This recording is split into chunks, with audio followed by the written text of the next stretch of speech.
In the ancient world, power and greed clashed like thunder, shaking the very foundations of cities.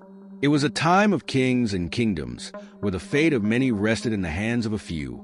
There lived a man named Abraham, a man who walked closely with God, known as the friend of God. But behind his deep faith lay a heart that sometimes quaked with fear and uncertainty. Picture this, Abraham, standing before his beautiful wife, Sarah, pleading with her to tell a lie to protect them. "Say you're my sister," he implored, "so they won't kill me for you." Here was a man chosen by God. Yet in the face of confrontation, he chose deception to save his own skin. It's a moment that shows how even the greatest among us can feel weak and fearful. But do you really know Abraham?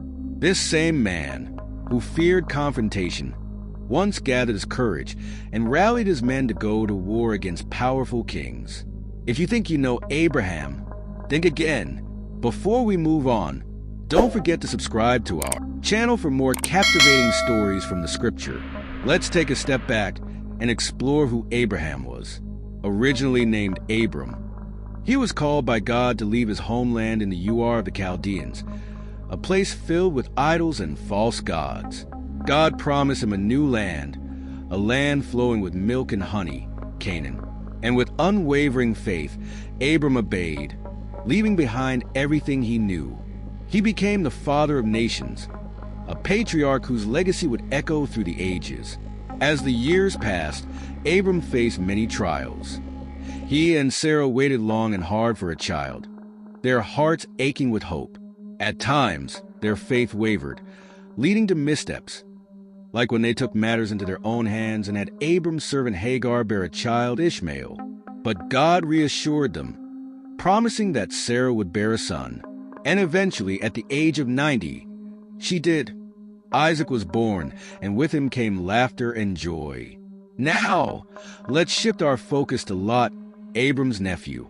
When their herdsmen quarreled, Abram, in his wisdom and grace, offered Lot the first choice of land. Lot chose the lush plains of the Jordan, where the cities of Sodom and Gomorrah stood.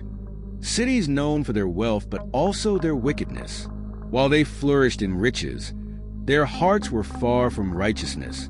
Genesis 13 verse 13 tells us, "Now the men of Sodom were wicked, great sinners against the Lord."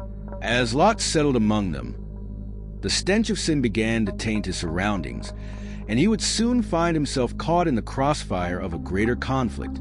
The moment Abraham received the news of Lot's capture, it was as if a bolt of lightning had struck his heart.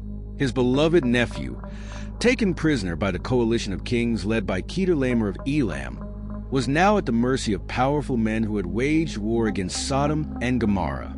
These kings, driven by greed and the thirst for dominance, had pillaged the cities, claiming the treasures and people as their own. Abraham felt a storm brewing within him. Without a moment's hesitation, he sprang into action. But wait a minute.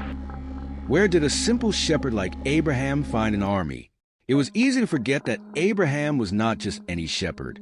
He had amassed a household of trained men over the years, men who had grown up in his tents, warriors who understood the ways of battle and shared his conviction to protect those they loved. Picture this band of 318 loyal warriors, their silhouettes illuminated by the flickering stars, each heart pounding with determination as they prepared for the fight ahead. Abraham, though often a man of peace, recognized the urgency of the situation. He was called not just to lead a flock, but to defend his family.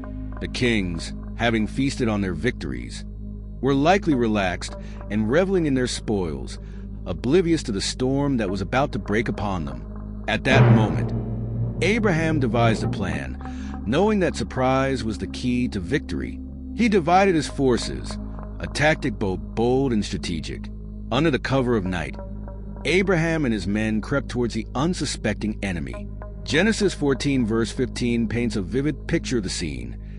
They struck like shadows, a relentless force against the dim light of their foes.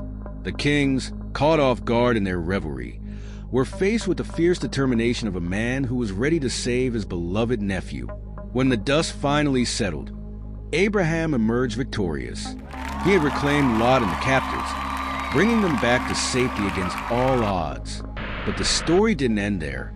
The kings of Sodom and Gomorrah, who had fled in the chaos, approached Abraham, humbled and desperate for aid. They begged him to return the people captured during the war, but he should take the goods. But Abraham, a man of principles as much as a warrior, paused. He refused the offer, but asked that the young men who went to war with him should be given food to eat, and portions should be given to men who went with him, Aner, Eshol, and Mamre.